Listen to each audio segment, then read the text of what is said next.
Welcome to my channel. Today I will be teaching you how to say the longest word in English. Definition of this word is a lung disease caused by inhaling ash and sand dust, mostly near volcanoes. This long word has 45 letters. It is pneumonia ultramicroscopic silicovolcanoconiosis. Pneumonia ultramicroscopic silicovolcanoconiosis. Now you try.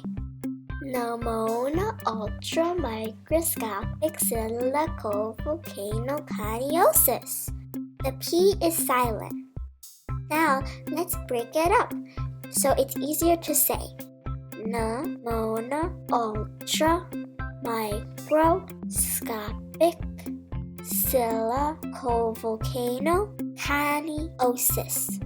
Pneumonia ultramicroscopic silicovolcanoconiosis.